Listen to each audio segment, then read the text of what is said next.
भारतीय संस्कृति में विचारों का आदान प्रदान दो प्रकार की शैली में किया जाता है। या तो हम धार्मिक शैली को अपनाते हैं अथवा दार्शनिक। धार्मिक शैली में हम सामान्य व्यक्ति की विचारधारा का अनुपालन करते हैं, परंतु दार्शनिक शैली में हम उस गूढ़तम विचारधारा का अनुगमन करते हैं जिसमें यथार्थ का बिना कल्पना के कथन किया जाता है और वह कथन प्रामाणिक होता है। शास्त्रों में जो दर्शन शास्त्र हैं उनमें किसी भी तथ्य को उपदेशित करने के लिए सर्वप्रथम ज्ञान की भूमिका का वर्णन किया जाता है, क्योंकि जब तक ज्ञान की उच्च श्रेणी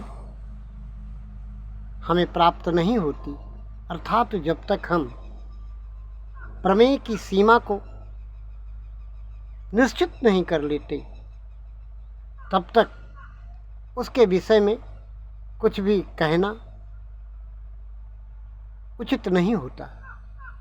इसलिए सर्वप्रथम हम अपने अनुभव को ज्ञान की भूमिका में स्पष्ट करते हैं। मुख्यतः प्रत्यक्ष और शब्द दो ऐसे प्रमाण हैं जो आँखों से देखे और कानों से सुने जाते हैं, और मूलतः इन्हीं दोनों की प्रधानता भी है। अक्षणवंतम कणवंतम सखायो ऋग्वेद में के ज्ञान सूक्त में कहा गया है, और भी केनोपनिषद में भी आया है, श्रोतस्य श्रोतम मनसो मनोयत वाचो ही वाचो सौ प्राणस्य प्राण भूतेषु भूतेषु विचित्र धीरा। हम जो प्रत्यक्ष करते हैं, प्रत्यक्ष के अलग अलग दार्शनिकों ने अलग अलग गंभीरता का, गहराई का, शिखर का, परिमाप का, नाप का की मीमांसा की है। अगर हम इन मीमांसाओं में जाएं तो हमारी बुद्धि उपलब्धि ज्ञान में एक पर्याय देखती है, परंतु पर्याय कभी भी परिभाषा नहीं होता। परिभाषित शब्द पर्याय से गहरी भूमिका रखते हैं। इसलिए जीवन में किसी भी प्रमेय को समझने के लिए कहीं एक ही तत्व है जिसको हम ब्रह्म कहते हैं, कहीं सत और असत अथवा प्रकृति और पुरुष हो जाते हैं, फिर इनके विभेद हो जाते हैं। सांख्य दर्शन में 24 प्रकृति के भेद हैं और पुरुष जो एक होकर भी अनंत है, प्रत्येक शरीर में भिन्न है, और उसका कारण है येषु सर्वेषु भूतेषु गूढ़ो आत्मा न प्रकाशते दृश्यते तु अग्रया बुद्धिया सूक्ष्मया सूक्ष्मदर्शी भी। एक ही आत्मा रूपे रूपे प्रतिरूपम बभू अनेक रूपों में हो जाती है, और जिस शरीर में वह रहती है उस शरीर के अनुसार ही उसका चिंतन, उसका मनन होता है। इसीलिए अनेक दार्शनिकों ने गंभीरता से इस तत्व का विवेचन किया है। अतः दार्शनिक भूमि को परिपक्व करने के पश्चात ही हम अपनी साधना आरंभ करें, जब तक स्वरूप निश्चित न हो तब तक उसका ध्यान भी नहीं किया जा सकता। जो आगमापाई विषय हैं, जो नाम रूप में फैले विषय हैं, वे नाम रूप तक ही अगर सीमित रह गए तो फिर स्वरूप की पहचान न हो पाएगी, और जब तक स्वरूप की पहचान नहीं होगी तब तक जीवन में किसी प्रकार का परिवर्तन नहीं हो सकता। प्रायः लोग कर्मकांड के नाम पर, भक्ति के नाम पर, श्रद्धा के नाम पर अंधश्रद्धा का, अंधभक्ति का, अंधविश्वास का ही वर्णन करते हैं। बहुत से ऐसे शास्त्र हैं जो ऐसे लोगों के लिए ही लिखे गए हैं। मंदाः सुमंदमतयो मंद भाग्या है पद्रुता। मंद भाग्यों के लिए लिखे गए हैं कि उनकी बुद्धि में कुछ तत्व तो प्रवेश करे, परंतु इसे ही पूर्ण मान लेना ठीक नहीं है। सारे प्रमाण यदि वेदों मंत्रों के अनुकूल हैं, क्योंकि वेद मंत्रों में जितना कहा गया है वह प्रमाणित कहा गया है। यद्यपि तर्कवादियों ने, अद्वैतवादी और स्यादवादियों ने वेदों के प्रामाण्य को स्वीकार नहीं किया है, तथापि उनके सिद्धांत भी वेदों से पृथक नहीं है। वेदों में जिस गहराई से जो ब्रह्मोद्य उसमें हैं, उनके उत्तर खोजने बड़े कठिन हैं। यद्यपि उन्हीं उत्तरों को समझाने के लिए परवर्ती ब्राह्मण ग्रंथों में, आरण्यकों के भाग उपनिषदों में और तत्पश्चात इतिहास पुराणों में अनेक कथानक दिए गए हैं, परंतु वे कथानक प्रतीक मात्र हैं। वे यथार्थ से कितना भिन्न है, ये संपूर्ण अध्ययन करने के पश्चात ही ज्ञात होता है। यदि ऐतिहासिक दृष्टि पर देखा जाए तो प्राचीन काल का व्यक्ति इतनी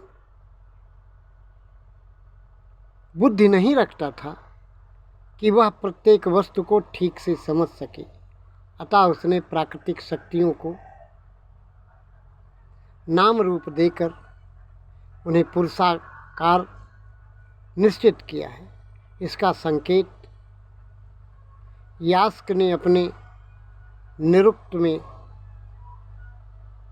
दैवत भाग में किया है, जिसे ऋग्वेद के अनेक मंत्रों से परिपोषित किया गया है। यदि वेद मंत्रों को गहराई से जाना जाए, जिसके लिए शिक्षा, कल्प, निरुक्त, छंद, व्याकरण आदि का सम्यक अनुशीलन आवश्यक है।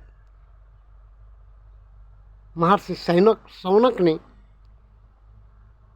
ऐसे 10 ग्रंथों को दिया है जिसमें वैदिक साहित्य को सुरक्षित करने का संपूर्ण आयाम प्रस्तुत किया है। वर्ण उच्चारण से लेकर वेद में आए देवताओं का, ऋषियों का, अनुवाकों का इतना सुंदर विधान प्रस्तुत किया गया है कि मनुष्य उनके स्वाध्याय से अपने जीवन में परिवर्तन ला सकता है। जिस प्रकार एक पक्षी बिना 2 पंखों के, एक मनुष्य बिना 2 पैरों के ठीक से नहीं चल सकता, उसी प्रकार वेद में ज्ञान कांड और कर्म कांड की भूमिका है। दोनों का यदि समन्वय न हुआ, एकाकी ज्ञान अनुभवहीन ही होता है। यद्यपि गहराई से बताया जाए तो अंतिम सीमा में ज्ञान ही शेष रहता है, परंतु वो कैसा ज्ञान है जो आनंद न दे सके, क्योंकि ये सारा संसार आनंद के लिए उत्पन्न किया है। आनंदाध्येव जायते सर्व। बहुत सारी ऐसी समस्याएं हैं जिनको हमें अपने जीवन में सुलझाना है और बहुत विचार कर अपने जीवन में आगे पैर रखना है। फूंक फूंक पर कर पैर रखना है, अन्यथा तनिक सा भ्रम सारे जीवन को गर्हित निंदित कर देता है। और इसके लिए हमें कितना श्रम करना पड़ेगा, ये तो ज्ञानी ही बता सकते हैं, ज्ञानी ही जानते हैं कि कितना श्रम करने के पश्चात मनुष्य उस स्थिति पर पहुंचता है जहां वो अपने को रससिक्त परिपूर्ण पाता है। विरोध किसी वस्तु का नहीं होता, विरोध एक ऐसे धर्म का होता है जो गुणहीन होता है, जो अविचारित होता है, अज्ञान में होता है। अज्ञान की ही निंदा की जाती है। एन केन प्रकारेण अगर ज्ञान प्राप्त हो जाए या शुद्ध जीवन हो जाए, जिस प्रकार एक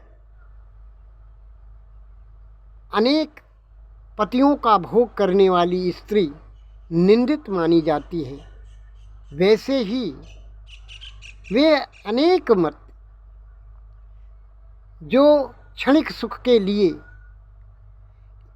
दौड़ते हैं, क्षणिक सुख का आनंद पाने के लिए संघर्ष करते हैं, वे उसी की भांति हैं। अतः हमें एक सात्विक जीवन, एक शुद्ध जीवन और एक मनुष्य जीवन की ओर बढ़ना होगा। मनुष्य वही श्रेष्ठ है जिसमें देवत्व का अवतरण हो गया हो। ज्ञान, वैराग्य, ऐश्वर्य आदि से जो परिपूर्ण हो गया हो, उसी के जीवन में आनंद आता है। वही संपूर्ण आनंद को प्राप्त कर सकता है। अनेक कथाओं के माध्यम से प्राचीन काल के ऋषियों ने विवेक प्राप्ति के उपाय बताए हैं। ब्राह्मण ग्रंथों और उपनिषदों में अनेक ऐसे ऋषियों के आख्यान हैं जहाँ हम ज्ञान की और कर्म की भूमिका का निश्चयन करते हैं। प्रायः देखा गया है कि कर्म कांड में लगे हुए लोग ज्ञान कांड से वंचित रहते हैं। परिणामतः वो देवताओं की उपासना तो करते हैं, भक्ति से करते हैं, आस्था के साथ करते हैं, परंतु जिस प्रकार अशुद्ध औषधि के सेवन से स्वास्थ्य लाभ नहीं होता, उसी प्रकार अशुद्ध विचार से शुद्धि प्राप्त करना संभव नहीं। एक सती स्त्री जिस प्रकार अपने पति का सेवन करके स्वर्ग को प्राप्त करती है, उसी प्रकार विशुद्ध ज्ञान को प्राप्त करके एक व्यक्ति ब्रह्मानंद को प्राप्त कर सकता है, स्वर्ग से ऊपर भी, क्योंकि कर्मकांड का विषय स्वर्ग तक है। और स्वर्ग का सुख दो प्रकार का है, एक आगमापाई और एक जहाँ से जाकर लौटा ही नहीं जाता।